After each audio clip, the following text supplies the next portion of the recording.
লাউ পাতার এই একটি পদ দিয়ে সম্পূর্ণ ভাত খাওয়া হয়ে যাবে, এতটাই সুস্বাদু হয় এই লাউ পাতার রেসিপি। লাউ পাতা এবং কাঁচা টমেটোর এই রেসিপি অবশ্যই তোমরা ট্রাই করে দেখতে পারো। কাঁচা টমেটো না হলেও চলবে, শুধু লাউ পাতা দিয়েও কিন্তু তৈরি করে নিতে পারবে। আশা করছি ভিডিওটি সবার ভালো লাগবে। তো সবার প্রথমে এখানে একটি কড়াইয়ে সামান্য একটু জল দিয়ে লাউ পাতাগুলোকে হালকা একটু বয়েল করে নিতে হবে।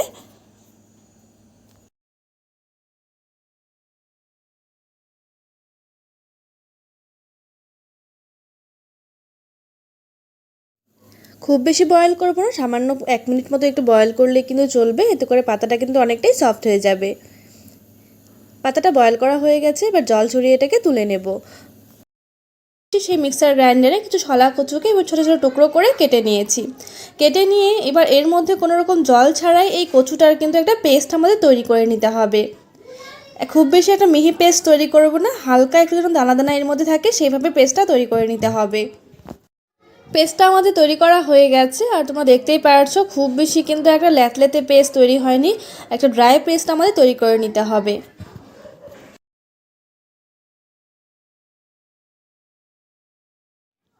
তারপর এর জন্য একটা মশলা রেডি করে নেব। তো ওই মশলা রেডি করার জন্য সবার প্রথমে এর মধ্যে দিয়ে দিলাম 1 টেবিল চামচ পরিমাণ সাদা সর্ষে। তোমরা এখানে সাদা কালো দুটো মিক্স করে নিতে পারো সর্ষেটা। দিয়ে দেব 4টি চেরা কাঁচা লঙ্কা। তারপর এর মধ্যে দিয়ে দিচ্ছি 10 থেকে 12 কোয়া রসুন। এই রসুনটা সম্পূর্ণ অপশনাল, তোমরা চাইলে এটা সম্পূর্ণ নিরামিষ করে তৈরি করতে পারো, অসাধারণ লাগবে খেতে। আর অবশেষে দিয়ে দিচ্ছি 1 টেবিল চামচ পরিমাণ পোস্ত। তোমরা এই পোস্তর পরিবর্তে নারকেলটাও ব্যবহার করতে পারো, কিংবা পোস্ত এবং নারকেল দুটোই ব্যবহার করতে পারো। তারপর এই সব কিছু কিন্তু একসাথে ভালো করে একটা পেস্ট তৈরি করে নিতে হবে, খুবই সামান্য পরিমাণে একটু জল দিয়ে।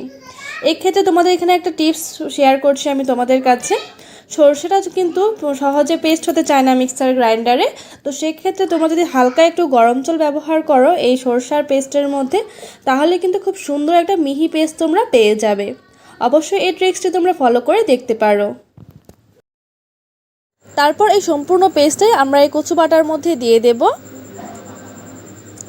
পেস্টটা দেওয়া হয়ে গেলে এর মধ্যে দিয়ে দেবো 2 থেকে 3 টেবিল চামচ পরিমাণ কাঁচা সরষের তেল। এটা কিন্তু ভীষণ ইম্পর্টেন্ট, দিতেই হবে। এই কাঁচা সরষের তেলটা দেওয়ার পর দিয়ে দেবো স্বাদ অনুযায়ী একটু নুন, আর দিয়ে দিচ্ছি খুবই সামান্য পরিমাণে একটু চিনি। এবার এই সব উপকরণগুলোকে একসাথে ভালো করে মিশিয়ে নিতে হবে।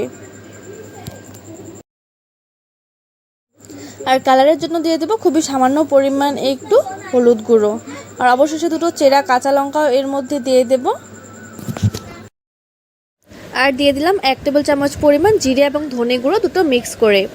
এবার এই সব উপকরণগুলোকে ভালোভাবে একসাথে মিশিয়ে নেবার পরেই কিন্তু আমাদের এই পেস্টটা একদম পুরো রেডি হয়ে যাবে। পেস্টটা তৈরি করে সাইডে রেখে দেবো। অন্যদিকে আমি কিছুটা এখানে শুকনো লাউ পাতা নিয়ে নিয়েছি, ভালো করে পরিষ্কার করে ধুয়ে। অন্যদিকে কড়াইয়ে সামান্য একটু তেল দিয়েছি, 1 থেকে 2 টেবিল চামচ পরিমাণ হবে। তেলটা পুরোপুরি গরম হয়ে গেলে এর মধ্যে কয়েকটা শুকনো লঙ্কা লাল লাল করে ভেজে তুলে নিতে হবে। শুকনো লঙ্কাটা ভাজা হয়ে গেছে, এবার এটাকে তুলে নেব। শুকনো লঙ্কাটা ভেজে তুলে নেবার পর সেই তেলের মধ্যে ফোড়নের জন্য দিয়ে দেবো 1/2 টেবিল চামচ পরিমাণ কালো জিরে। দিয়ে দিচ্ছি একটা কোচানো পেঁয়াজ এবং কয়েক কোয়া গোটা রসুন। তোমরা চাইলে রসুনের পরিমাণটা কিন্তু একটু বাড়িয়েও নিতে পারো।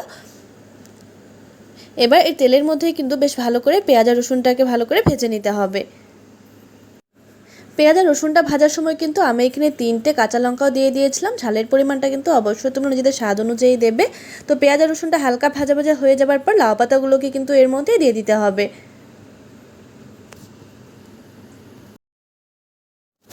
লাউ পাতাটা দিয়ে এর মধ্যে দিয়ে দেবো পরিমাণ মতো নুন আর হলুদ গুঁড়ো দিয়ে বেশ ভালো করে কিন্তু লাউ পাতা পেঁয়াজ রসুন একসাথে বেশ ভালো করে ভেজে নিতে হবে।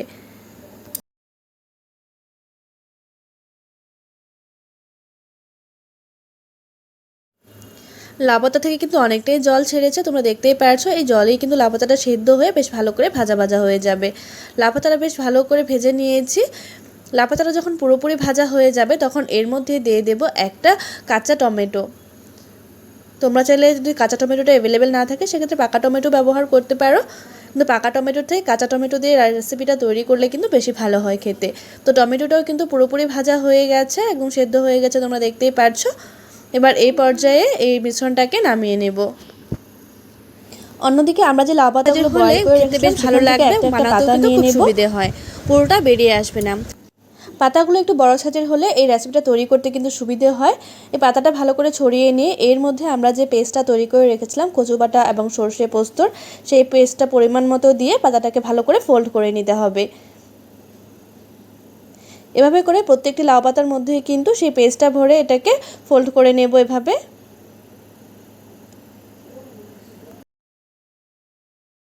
করে আমি সবগুলো লাউ পাতা রেডি করে নেব। সবগুলো লাউ পাতার মধ্যে পুরোটা ভরিয়ে নেবার পর অন্যদিকে একটি ফ্রাই প্যান বসিয়ে দিয়েছি। সেই ফ্রাই প্যানে সামান্য একটু তেল দিয়ে দেবো, প্রায় 1 থেকে 2 টেবিল চামচ পরিমাণ। তেলটা ভালোভাবে গরম হয়ে আসলে গ্যাসের ফ্লেমটা একদম লো করে দেব। লো করে এক এক করে এই লাউ পাতা, পুরো ভরা লাউ পাতাগুলোকে এর মধ্যে দিয়ে দিতে হবে। বন্ধুরা, তোমাদের এই রেসিপিটি কেমন লাগলো অবশ্যই আমাকে কমেন্টস করে জানিও। ভালো লাগলে চ্যানেলটিকে সাবস্ক্রাইব করে ভিডিওটিতে লাইক করে দিও। লাউ পাতাগুলোকে দিয়ে 2 পিঠ বেশ ভালো করে ভেজে নিতে হবে।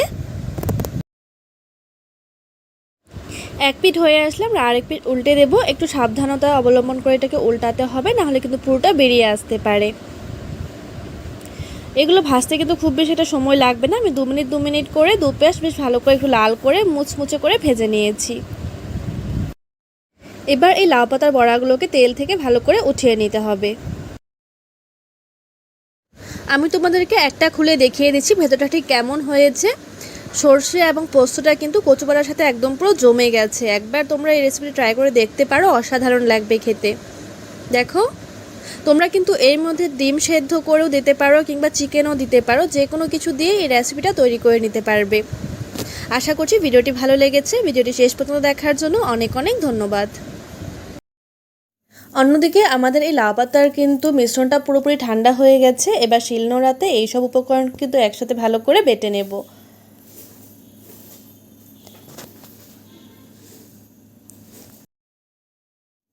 তোমাদের এই লাউ পাতা দুটো রেসিপি কেমন লাগলো অবশ্যই আমাকে কমেন্টস করে জানিও। ভালো লাগলে চ্যানেলটিকে সাবস্ক্রাইব করে পাশে থাকা বেল আইকনটিতে প্রেস করে দিও, যাতে এমন নতুন আর সহজ রেসিপি তোমাদের কাছে শেয়ার করতে পারি।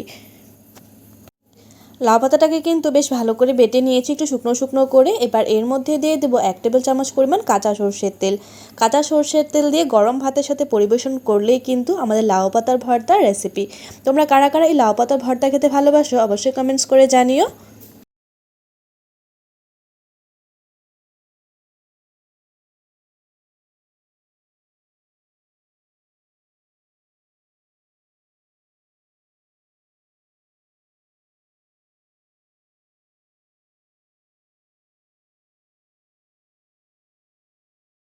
এছাড়া কম তেলে অনেক নাস্তার রেসিপি কিন্তু আমার চ্যানেলে রয়েছে।